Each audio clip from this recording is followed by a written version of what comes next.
일본 경제 전체가 별로 안 좋잖아요. 목숨 건 게 지금 반도체예요. 미국이 해주는 게 별로 없어요. 자국 우선주의, 한마디로 각자 도생. 시장 조사를 잘해가 시장에 맞게 거기에 맞는 제품을 만들어내는 거예요. 이건 한국이 잘해요. 일본은 어떠냐? 일본은 우리가 기술력이 뛰어나니까 잘 만들어 놓으면 누가 안 사? 이 마인드로 만들었어요. 그게 패착이었다는 거예요. 우물안 개구리였다는 거지 이게. 자, 그래서 이거는 뭐냐니까 국가별로 이렇게 이제 지역별 시장 점유율을 이제 표현한 거예요, 이게. 일본 기업들이 87년, 88년 이때쯤 절정이 갔었죠. 그때 한 60% 가까이 갔다가 그대로 막 그냥 급전직하죠. 쭉 내려오고. 근데 미국은 봐요. 미국은 정말 전체 100% 중에서 항상 50% 정도 차지해요. 반 정도를 차지하잖아요. 중국이 밑에 이렇게 연두색으로. 그 다음에 청색이 한국이 18년 정도까지가 절정이 갔다가 지금 많이 떨어졌는데 지금 뭐 삼성이 여러 가지로 뭐 계속 헤매고 있는 거하고 관계 있지 않겠나 싶은데, 그러니까 일본이 이렇게 가다가 계속 이렇게 가면은 이제 0%까지 갈지도 모른다. 이게 위기의식이 대단해요. 그래서 이제 일본이 어떤 생각을 하냐면은 지금 반도체를 생산해내는 국가와 반도체를 사서 쓰는 국가, 이게 성자와 패자가 명백히 나눠진다 앞으로. 미래 세계는 그렇게 보는 거예요. 그래서 일본이 만약 여기에서 생산을 못하게 되는 국가에 속하게 되면은 이제 일본은 삼류 국가로 뒤처질 수밖에 없다. 이런 위기의식이 대단해요. 그럴 수밖에 없는 게 지금 보면은 반도체 공장을 미국에서 지금 한 열 몇 개를 지을 거예요. TSMC도 들어갔죠. TSMC가 3나노 만드는 공장이 들어갔고 2나노까지 만든다는 뭐 얘기도 있고, 삼성도 지금 거의 그런 정도에 짓잖아요. 공장을 지어서. 그러니까 미국에는 그렇게 세계 최고 TSMC하고 삼성이잖아. 다 유치해가지고 지금 미국에도 공장 짓잖아요. 그 외에도 몇 군데 해서 다 합하면 한 열 몇 군데 짓는다고. 중국도 한 열 몇 군데 짓는다고 그래요. 중국은 저기 소위 말해서 반도체 관련되는 기업 수가 새로 생기는 게 한 1년에 3만 개 정도 생겼다가 한 1만 개 정도 도산하고 막 그런다고 그래요. 어마어마하죠. 그 반도체에 대해서 한마디로 이게 앞으로 국가의 생명줄이다 보는 거예요. 중국은 그래서 온 국가, 온 정력을 다 쏟아가지고 반도체 지금 거기에다가 투자하고 있다고 보면 돼. 디지털 쪽으로. 중국이 살 길은 그거밖에 없다 이거예요. 그런데 일본은 어떠냐? 일본은 TSMC 유치한 게 지금 1공장, 2공장, 그 다음 3공장 이제 유치하려고 그래요. 1공장은 28나노에서 16나노, 2공장이 이제 그건 10년 전 기술이다 그러니까 비판하도 심하니까 12나노에서 7나노, 6나노. 여기 제 2공장. 여기에다가 일본의 예산을 보조를 많이 해줬잖아요. 이제 3공장도 요구를 한다는 거예요. 3공장은 이제 3나노 정도 최첨단 반도체 만드는 거 공장을 지어달라. 그랬더니 이제 대만에서 뭐라 그러냐면 그거는 아직은 시기상조다. 지금 28나노 저 1공장, 2공장이 어떻게 돌아가는지 저것도 봐야 되고 저게 수요와 공급이 잘 맞는지, 그 공장에서 생산해내는 반도체를 일본에서 다 소화하느냐? 아니라는 거예요. 그 정도 안 된다는 게, 일본에 소화할 만한 시장이 형성이 안 됐어요. 그러니까 처음에 TSMC가 일본에 안 올 거라고 전문가들 다 얘기했어요. 왜? 일본에서는 반도체를 만들어도 일본 시장이 소화를 못 시킨다는 거야. 근데 소화도 안 되는 일본은 왜 공장 짓겠냐 이랬다고. 그때가 일본이 소화하는 게 한 4% 정도밖에 안 돼, 전 세계 반도체. 그러니까 왜 여기가 공장 짓겠냐 이랬다고. 근데 이제 그때하고 지금하고 많이 달라진 게 팬데믹 거치면서 전 세계가 이 반도체 구하기가 너무 힘들다. 반도체 없으면 뭐 아예 제품 생산이 안 되고 그런 것들을 다 느낀 거잖아요. 그러다 보니까 내 땅에 공장을 지어야겠다는 인식을 하게 된 거죠. 그래서 미국이 이제 진짜 엄청나게 짓고 있고 유럽도 그렇고 중국도 그렇고, 그러니까 이제 한국도 뭐 굉장히 지금 크게 한다고 그러잖아요. 근데 일본에 안 지을 수 없잖아. 그래서 이제 라피드스를 짓는다 이렇게 된 거예요. 자, 그래서 보면은 성장하고 있는 반도체 시장을 보면은 이게 세계 수준에서 지금 반도체 시장이 이렇게 성장하고 있어요. 근데 일본은 봐. 일본 내 시장이 성장이 안 되는 거라. 그게 뭘 말하냐? 일본에는 반도체를 필요로 하는 제품이 그렇게 많지가 않다 이 얘기예요. 이게 왜 그러냐? 디지털화에 늦으니까. 디지털화된 세상이 돼야 거기에 반도체가 많이 들어가는데 일본은 아날로그 사회다 보니까 반도체가 그렇게 서임시가 그렇게 많지 않다는 거예요. 그러니까 이게 참 문제인 거죠. 이런 상황에서 일본 반도체가 실패한 원인이 다양하게 있는데, 요거는 문제의 소재가 뭐냐, 그 다음에 몰락의 원인이 뭐냐, 경영에 문제가 있었다 이거예요. 적절한 때에 투자를 하지 않았다. 경영진이 이해 부족. 반도체는 반도체 측에다가 맡겨야 되는데 이게 왜 그런지 하니까 일본은 전자, 전기, 종합상사, 거기에 여러 개 부서가 있는 그 중에 한 부서가 반도체 만드는 부서였어요. 요것만 있는 게 아니죠. 그러니까 여러 개 부서 중에 반도체 부서가 하나 있으니까 뭐가 문제냐? 반도체는 어마어마하게 투자를 해야 되잖아. 될 만한 게 아니지. 그러니까 구멍가게 돼버린 거죠. 초기에는 이제 여기 자체 내에 전자 제품들을 엄청나게 만들, 가전제품들. 옛날에 일본 대단했잖아. 거기에 반도체가 들어가니까 여기서 반도체를 만들어가 여기 수요로 공급이 됐단 말이에요. 그런데 이게 어느 정도 시점 지나고 이제 인터넷화되고 노트북 세상이 되면서 반도체가 그런 소규모로 만드는 게 아니라 대량으로 어마어마하게 생산하게 되잖아요. 거기에 적응을 못한 거예요, 일본이. 그러다 보니까 가전제품도 이제 사양산업으로 들어가면서 이게 수요가 줄어들어 버리니까. 그러니까 이제 문제가 발생했는데. 그러니까 이제 수요는 많은데 돈을 못 벌어들이니까 반도체 잘라버리는 거예요. 전자전기 상사, 종합상사가. 반도체를 하나의 부서 취급하니까 돈 벌어올 때는 이제 아유, 내 새끼 하고 하다가 돈 못 벌어오니까 이게 돈 먹는 하마, 물 먹는 하마가 아니라 돈 먹는 하마. 이래가지고 폐쇄시켜버리고 잘라버리고. 이게 일본이 현상이었다. 경영진이 그걸 반도체의 중요성을 잘 이해를 못했다는 거예요. 다른 부서하고 같은 비중을 놓고 생각을 한 거지. 말이 안 되잖아요. 반도체는 어마어마한 건데 하나도 말이 안 되는 거지. 경영진 쪽에는 종합 경영진이 있고 여기가 이제 반도체 부서는 부장이 이제 만약에 한다 그러면은 부장 위에 뭐 임원도 있고 사장도 있고 회장이 있을 거 아니야. 이 사람들은 반도체 관련 없는 사람들이 승진해가지고 경영진이 있는 거야. 이 사람들이 반도체 잘 모르잖아. 세계 트렌드가 어땠냐면은 팜네스하고 파운드리하고 후공정 다 따로따로 특화돼가지고 미국에서는 팜네스 설계만 열심히 하는 그 설계 사무소들이 막 엄청나게 번창해. 이게 애플 같은 게 설계만 가지고 있잖아요. 설계를 해가지고 그걸 어디다가 파운드리에다 맡기잖아요.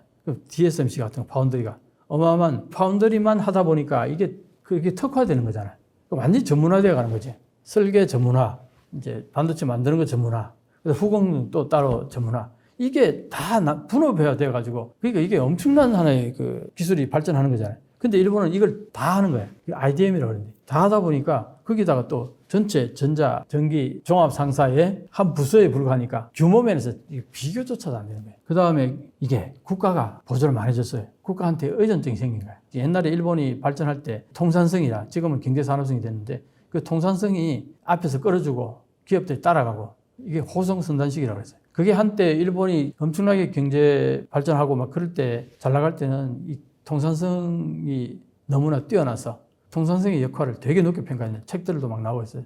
통산성의 기적이라는 책도 있었어요. 미국에서 이 통산성이 앞에서 끌어주고 일본의 기업들이 따라가고 그래서 그 히노마루라고 그래요. 히노마루. 반도체는 히노마루 반도체. 이 정부가 개입해가지고 정부가 여러 가지를 뭐 앞에서 지휘하고 보조도 해주고 이런 걸 히노마루라고 하는데 히노마루 반도체가 다 실패를 하게 된 일본 국내에서만 머물고 있었다. 과거에는 일본 기업끼리 자기들끼리 같이 뭘 하더라도 컨소시엄 하더라도 자기들끼리는 했어요. 소위 말해서 NEC라든가 미쯔비시라든가 히다치라든가 이런 기업들이 서로 같이 컨소시엄 해가지고 그 일본 기업들끼리만 컨소시엄 해가지고 뭘 했는데 그게 패착이었다는 거예요. 우물안 개구리였다는 거죠. 이게. 제가 언젠가 한번 여기 설명한 적이 있을 것 같은데 일본은 슈퍼컴퓨터라든가 뭐 메인 시스템이라든가 큰 데다가 이제 들어가는 반도체는 고퀄리티로 요구했다 그러잖아요. 비싸지만 뭐 20년, 30년 고장 안 나는 반도체를 만들어 달라. 그러니까 기술력을 총동원해가지고 고퀄리티로 만들는데 되게 비쌀 거 아니에요. 그러면 이제 그쪽에서 주문한 거기 때문에 그만큼 돈을 줄 거라고. 그러니까 문제없이 그렇게 했어요. 고퀄리티 반도체 만드는 데는 익숙해져 있는데 이제 그게 대중화되면서 컴퓨터라든가 여기에 들어가는 반도체는 그렇게 고퀄리티 필요 없어. 그러면 이제 저퀄리티로 만들어가지고 가격을 싸게 하는 이런 이제 만드는 기술이 있어야 되는데 일본이 그게 안 됐다는 거예요. 그 일본이 기술은 뛰어난데 뭐 경영이 잘못돼서 있다는 얘기가 많이 있었는데 그건 몰라서 하는 얘기다. 저퀄리티의 저가에 저코스트가 되는 그런 제품을 만들 수 있는 능력이 없었다는 거예요, 일본에. 그거는 이제 좀 더 전문적으로 들어가면 뭐 반도체를 만들려면은 설계해가지고 그걸 가지고 이제 디스크에다가 노광 장비로 가지고 쏴가지고 그 선을 그리잖아요. 이게 마스크라 그래, 이게. 마스크를 미국 같은 경우는 그 당시 15개 정도면은 이게 만드는데 일본은 28개, 30개를 있어야 되는데 그 코스트가 높아질 수밖에 없잖아. 근데 그 당시에는 이걸 코스트를 생각 안 하고 만들었다는 거예요. 그러니까 가격에서 경쟁이 안 됐잖아요. 그래서 그러면 이제 기술자가 그럼 우리도 15개로 마스크를 15개 이하로 줄여봐라 했는데 안 되는 거야. 그런 기술력이 부족한 거야. 그러니까 일본은 기술력은 뛰어난데 그러니까 거기다가 막 온갖 좋은 재료 소위 말해서 음식 맛있게 하기 위해서 최고의 재료들만 갖다 쓰는 거 그러면 안 마실 수가 없잖아요. 보통의 재료 가지고도 잘 맛있게 만들어내는 그게 요리사인 거지. 안 그래요? 그러니까 이제 그런 부분에서 일본이 실패했다. 이 얘기를 하는 겁니다. 여기서. 특히 이게 고객의 소리를 듣지 않고 개발했다. 이게 일본의 고질적인 거예요. 이거. 한국은 그걸 잘해요. 시장 조사를 잘해가지고 시장에 맞게 그게 맞는 제품을 만들어내는 거. 이건 한국이 잘해요. 일본은 어떠냐? 일본은 우리가 기술력이 뛰어나니까 잘 만들어 놓으면 누가 안 사? 이 마인드로 만들었어요. 옛날에 닛산 자동차 그랬대. 최고의 퀄리티를 가지고 최고의 제품을 자동차를 만들어내는데 가격이 엄청나게 높겠죠. 어마어마한 걸 투자했으니까. 근데 기술력이 우리가 뛰어나니까 시장에서 반드시 살 거다. 그리고 망한 거예요. 돈 아주 많은 사람들에게는 소수 수량은 팔리겠지만 다수는 안 팔리는 거지. 시장 조사를 한 다음에 거기에 맞는 걸 해야 돼요. 그게 가장 잘한 게 한국의 LG에서 스타일러 있죠. 바람으로 세탁하는 거. 스타일러. 그게 일본에다가 그걸 팔았는데 대박을 터뜨린 거예요. 왜 그러냐? 일본에는 가분쇼라는 게 있어요. 봄 되면은 꽃가루가 날리면은 그게 알레르기, 일본에는 그걸 가분쇼라고 그러는데 이 가분쇼 때문에 막 콧물, 눈물 막 그거 되면은 막 콜록콜록 기침하고 마스크를 막 2개씩 3개씩 쓰고 이런 사람들 진짜 많아요. 일본에. 근데 그 사람들이 이 스타일러를 사가지고 퇴근해 와가지고 걸어가지고 딱 통풍으로 세탁을 하고 나면은 아침에 딱 깨끗한 옷을 입고 딱 나가잖아요. 그 가분쇼가 훨씬 덜 하잖아요. 그게 이제 알려지니까 막 그게 뭐 너도 나도 다 사는 거야. 그게 대박을 터뜨렸어요. 그게 시장 조사가 돼서 가능한 거예요. 이게 일본이 과연 이게 선진국이냐. 그러니까 한마디로 말해서 반도체는 지금 저렇게 형편없는 이유가 다 있는 거예요. 이걸 보고 있으면. 반도체 구입 기업 세계 순위를 보면 애플하고 삼성이 1, 2위고 레노버, 그 다음에 BBK, 그 다음에 델 있고 샤오미, 화웨이. 여기 일본은 없잖아. 일본의 디지털 투자액과 GDP의 추이를 보게 되면은 이거 한번 봐요. 미국의 명목 GDP가 이게 연두색이에요. 이렇게 올라가잖아. 거기에 미국의 디지털 투자액이 같이 따라 올라가잖아요. 근데 일본은 뭐예요? 이게 지금 노란색이 일본의 명목 GDP. 거의 성장을 하지 않죠. 근데 거기에 맞게 일본의 디지털 투자액도 그대로잖아요. 이러니까 차이가 날 수밖에. 지금도 마찬가지예요. 근데 이거 보세요. 각국의 IT 투자의 수준을 보면 방금 미국은 이렇게 봤잖아요. 스웨덴도 그렇고 독일도 그런데 일본은 봐봐. 투자 지금도 이렇게 늘지 않잖아요. 그래서 디지털 적자 얘기가 나오는 얘기가. 디지털 적자가 굉장히 심해지고 있다는 거예요. 이거 일본 디지털 적자의 추이를 한번 봐요. 이거 보면은 2014년부터 쭉 계속 지금 이렇게 마이너스가 되고 있잖아요. 지금 계속 마이너스. 그런 것들이 계속 이렇게 쌓여가 지금 계속 이렇게 마이너스가 되고 있잖아요. 지금 마이너스 6조 엔이에요. 6조 엔. 일본이 2023년도 해외 여행객이 그렇게 많이 들어왔는데 뿌리고 간 돈이 5조 3천억 엔. 근데 경비 다 빼고 순수익이 3조 5천억 엔. 근데 봐요. 그거 돈 벌어가지고 여기다 다 메꾸지도 못하잖아. 절반 정도 메꾸는 거지. 절반 좀 넘게. 근데 이거 계속 늘어난다는 거예요. 이 사선이 그냥 이어질 거예요. 계속. 왜냐? 일본이 지금 현재 아날로그 사회에서 디지털로 바꾸려고 노력을 하니까 계속 이 돈이 많이 들어가는 거죠. 이게 최근에 생긴 거예요. 디지털 적자라는 개념이. 일본에서 그 은행의 수석 그 전략 분석가가 디지털 적자라는 단어를 썼는데 그게 한 1년 사이에 쫙 이제 퍼진 거죠. 한국에서 내가 제일 먼저 썼을 거야. 디지털 적자라는 얘기를. 이 디지털 적자가 이게 액수가 이게 어마어마하다는 거야. 근데 뭐 어떤 경우에는 또 뭐 이게 엔저에 막 영향을 미치긴 하지만 그렇게 압도적인 건 아니다고 얘기하긴 하는데 어쨌든 이런 게 쌓여가지고 어쨌든 엔저로 가게 하는 하나의 요인들이 구조적인 요인들이다 이렇게 얘기하는 거죠. 내가 볼 때는 직접적으로 도와준다는 얘기는 거짓말인 거고 다만 이제 미국이 중국을 규제를 많이 하잖아요. 중국을 봉쇄하려고 그러니까 그 봉쇄하면 그 뭔가 한 자리를 없애버리면 대체지를 뭔가 마련해 줘야 될 거 아니에요. 그게 이제 일본의 개념이 있는 거지. 봉쇄하는데 같이 이제 일본의 장비라든가 소재 같은 게 이제 규제될 거 아니에요. 그럼 그게 미국이 일방적으로 규제만 하고 일본한테 뭔가 혜택을 안 주면은 그런 게 있을 수 있잖아. 문제가 될 수 있잖아요. 그 정도로 뭔가 좀 장소를 마련해 준다든가 편의를 봐준다든가 뭐 그런 건 있겠지. 근데 사실 IBM 일본의 라피더스 공장을 홋카이도에 세운다고 그랬잖아요. 그 라피더스가 지금 어떤 상태냐 하니까 정부가 1조 엔 정도를 투자를 했는데 7개 대기업들 10억 엔씩 투자했는데 더 이상 투자를 안 해요. 처음에 출발은 이 기라성 같은 7개 기업이 대기업이 공동 투자해가지고 이걸 만들어 나간다 했는데 10억 엔씩 내고 돈을 안 내요. 그러니까 당장 공장은 지어야 되겠고 이게 다 필요 짓고 양산하는 데까지 2027년도 양산한다 그러는데 그때까지 필요한 돈이 얼마? 5조 엔 정도예요. 그 5조 엔도 초기의 단계에 설정한 건데 지금 해가 거듭될수록 단가가 올라가고 뭐 수입 물가 올라가고 해가지고 5조 엔까지는 부족할 거라는 얘기예요. 그럼 앞으로 4조 엔이 더 있어야 되는데 그게 2025년 내년에 시제품을 만들어낸다고 그랬어요. 그리고 한 해, 두 해 더 지나면 양산한다고 그러는데 지금 돈이 당장 들어가야 된다 이게. 앞으로 4조에는 어디서 마련할 거냐 이게. 그래가지고 이 대기업은 꿈쩍도 안 해. 돈 낼 생각이 없는 것 같아. 그래서 정부가 지금 하는 게 어떠냐. 3개 메가뱅크한테 투자를 하라 그러는데 메가뱅크에서 250억 원 정도 투자하겠대. 아니 4조 원이 더 필요한데 250억 원 투자해가지고 지금 상황이 그래요. 그러다 보니까 그럼 대기업들이 왜 돈을 안 내느냐, 투자를 안 하느냐. 저게 될 것 같지가 않거든. 성공할 것 같지가 않거든. 미국 해주는 게 별로 없어요. 다만 이제 뭐 연구소 같은데 서로 링크하고 그다음에 미국 기업들하고 같이 뭐 연계하고. 근데 IBM이 지금 하잖아요. 근데 IBM은 솔직히 미국한테도 보조금을 못 받는데 그 정도로 뭐가 가진 게 없는 거야. 경쟁력이 없다는 거지. 인텔한테 투자를 하는데 정부가 보조금 해주는데 IBM에는 전혀 보조 안 해준다는 거예요. IBM은 2나노 반도체 만드는 기술은 개발했는데 연구실에서 개발했겠죠. 근데 이걸 양산할 시설도 없고 IBM은 그런 기술도 없고 그러니까 이제 일본한테 타진한 거잖아요. 혹시 양산해낼 생각이 있느냐. 그게 뭐 일본에서는 아유 얼싸고 좋다 하고 이제 받아들인 거란 말이에요. 이게 참 애매한 게 IBM조차도 기술력이 없어요. 만드는 기술은까지 있는데 이게 양산하는 기술이 없다는 거야.